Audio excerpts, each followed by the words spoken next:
Hello my sweet caramel, welcome back to my channel. जैसे कि हमने माय म्यूट हस्बैंड के लास्ट पार्ट में देखा था, शुगा, जेहोब और एक सर्वेंट की हेल्प से जेके को उनके रूम में लेके जाते हैं और उन्हें बेड पे ठीक से लिटा देते हैं। सो फ्रेंड, अब हम आगे की स्टोरी देखते हैं। शुगा बहुत ज़्यादा जेके के लिए परेशान हो रहे थे। वो नीचे आ जाते हैं और वो जेहोब से पूछते हैं कि जेहोब, तुम्हें जेके कहाँ मिला और ये इतने ज़्यादा ऐसी कंडीशन में क्यों है? ये कभी भी इतनी ज़्यादा ड्रिंक नहीं करता है, ये फर्स्ट टाइम इस कंडीशन में घर आया है।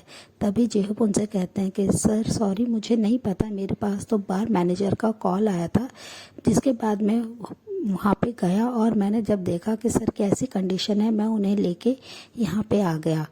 तब जिमिन बहुत ज़्यादा वरिड हो जाते हैं और वो शुगा से कहते हैं कि शुगा, कुकी ने कभी भी ऐसे नहीं किया, वो ऐसे कभी भी घर नहीं आया है, क्या हुआ है?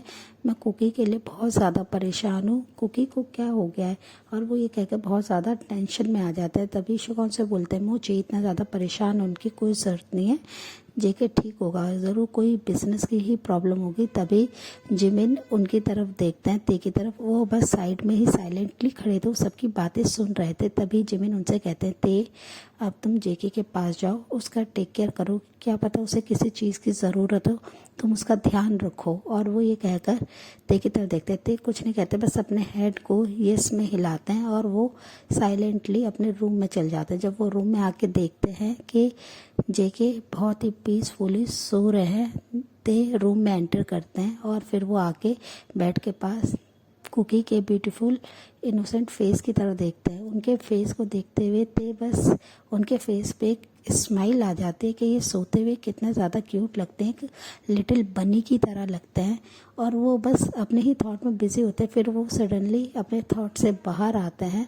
फिर वो जेके की तरफ देखते हैं कि जो अभी भी शूज़ को वेयर करे हुए थे, ते उनके शूज़ को रिमूव करते हैं और उनकी बॉडी को अच्छे से ब्लैंकेट से कवर कर देते हैं। वो जब देखते हैं कि जब वो कवर कर रहे थे कि जेके की बॉडी बहुत ज़्यादा अभी हॉट हो रखी है, उन्हें ऐसा फील होता है कि जेके को जैसे फीवर आ रहा है। ते उनके पास होते हैं, वो जल्दी से उनकी शर्ट को खोल देते हैं, उनके बटन्स को, और वो वॉशरूम में जाते हैं और जल्दी से एक वेट टॉवल को लाते हैं और ते उनकी पूरी बॉडी को क्लीन करने लगते हैं, अच्छे से क्लीन कर रहे होते हैं, साफ़ कर रहे होते हैं। जेके की बॉडी बहुत ज़्यादा हॉट हो रखी होती है, पर ते पूरे टाइम उनकी बॉडी को अच्छे से वेट टॉवल से क्लीन कर रहे होते हैं।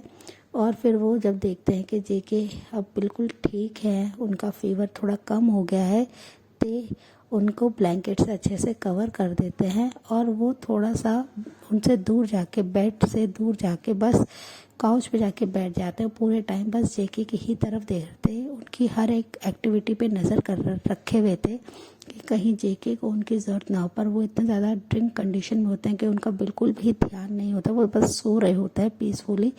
तो ऐसे ही पूरे टाइम बैठे बैठे काउच पे ही सो जाते हैं। नेक्स्ट डे मॉर्निंग में जैसे ही डोर पे नॉक की आवाज़ होती है, तो एकदम से अपने आइज़ को ओपन करते हैं और वो इधर उधर देखने लगते हैं। तो वो देखते हैं कि जेके अभी भी पीसफुली सो रहे हैं। फिर वो उन पे से अपना ध्यान हटाते हैं और डोर की तरफ जाते हैं और डोर को ओपन करते हैं। वहाँ पे सर्वेंट अपने हाथ में एक ड्रिंक को लेके आए हुए थे, जो कि हैंगओवर उतारने का ड्रिंक था, जो उन्हें जिमिन ने भेजा था।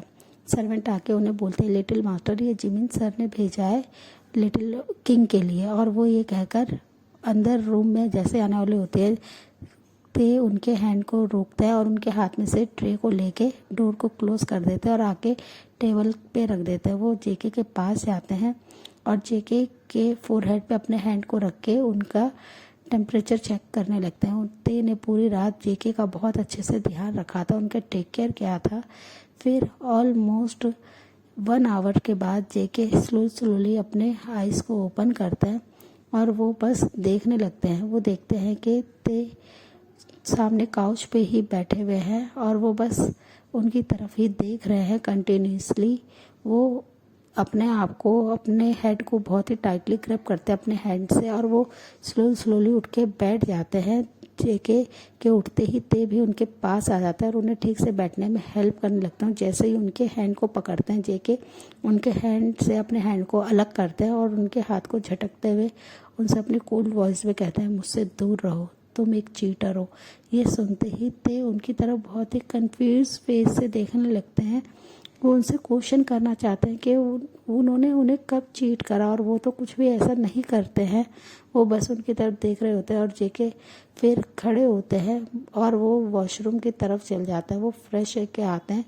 ते टेबल पे रखे हुए लेमन वाटर को जेके की तरफ आगे करते हैं। जेके पर उनके हाथ से वो ड्रिंक नहीं लेते हैं, और वो वहाँ उन्हें इग्नोर करते हुए नीचे आ जाते हैं।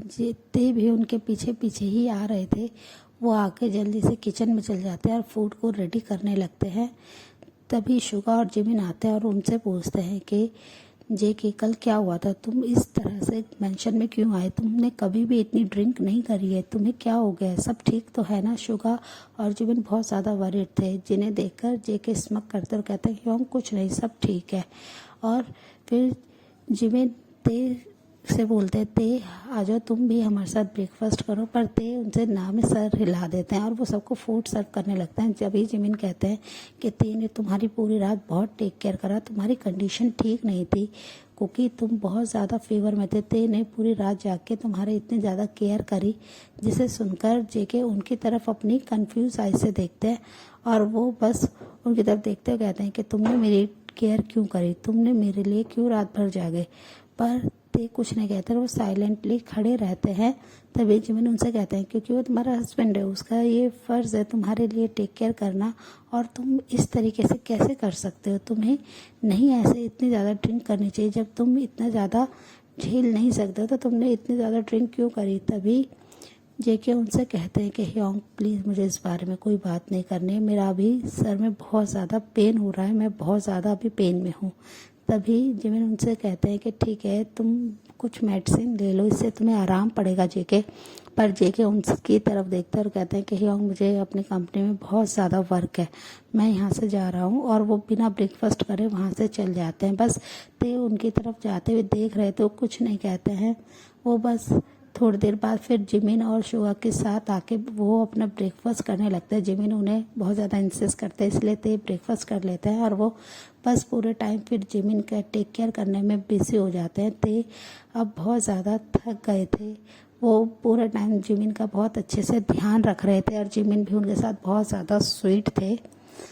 ते जल्दी से अपने डिनर को रेडी करने के लिए जा रहे होते हैं, क्योंकि अब जेके का आने का टाइम हो रहा होता है, तो वो जल्दी से किचन में चल जाता है डिनर को रेडी करने के लिए।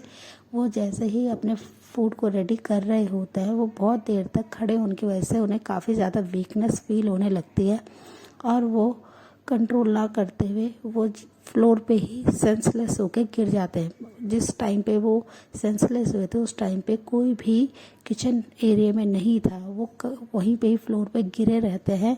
ऑलमोस्ट 15 मिनट्स के बाद जैसे ही सर्वेंट किचन में आते हैं, वो ते को ऐसे गिरे हुए देख के वो बहुत ज़्यादा डर जाते हैं। वो जल्दी से जिमिन को बुलाने लगते हैं। जिमिन अपने बिग टमी को होल्ड करे हुए जैसे ही आते हैं, वो ते को ऐसे देखते हैं, वो बहुत ज़्यादा वरीड हो जाते हैं, और वो सर्वेंट की हेल्प से ते को लिविंग रूम में ले आते हैं।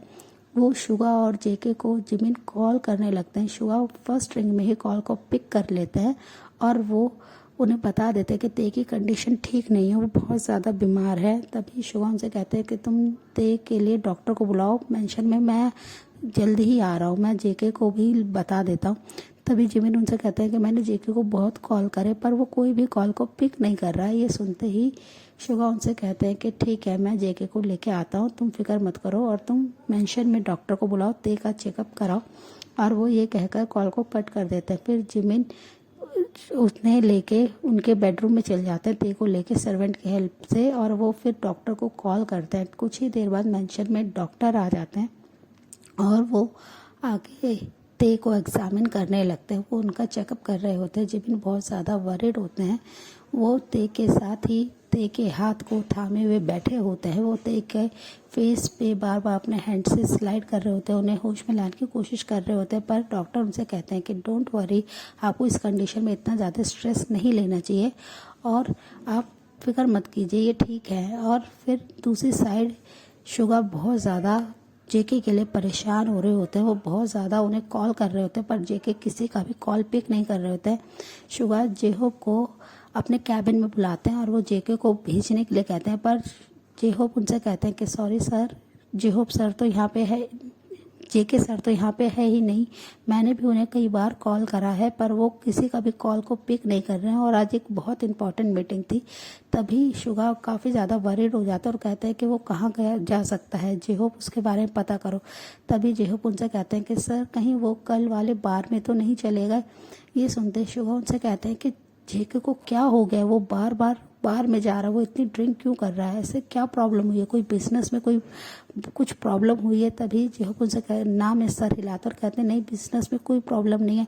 अब तो आरएन सर भी कोई भी प्रॉब्लम क्रिएट नहीं करते हैं, वो हमारी किसी भी डील में को नहीं लेते हैं और वो कोई भी ऐसा काम नहीं करते जिससे जेके सर को उन पर गुस्सा है। बहुत टाइम से सब कुछ बहुत स्मूथ जा रहा है पर हमें नहीं पता जेके सर किस चीज़ का स्ट्रेस ले रहे हैं।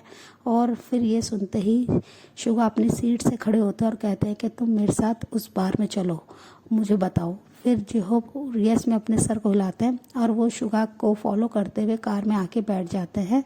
वो जैसे ही उस बार में जाते हैं तो वो देखते हैं कि वहाँ पर जेके कंटिन्यूसली ड्रिंक पे ड्रिंक कर रहे हैं, वो बहुत ज़्यादा अपनी ड्रिंक को ले चुके होते हैं। तभी शुगा उनके पास जाता है और उनके हाथ में से ग्लास को लेते हैं और उनसे अपने कोल्ड वॉइस में कहते हैं जेके तुम यहाँ पे क्या कर रहे हो, तुम्हें इतनी ड्रिंक क्यों करनी है, तुम पागल हो गए हो क्या, तुम मुझे बता सकते हो क्या प्रॉब्लम है।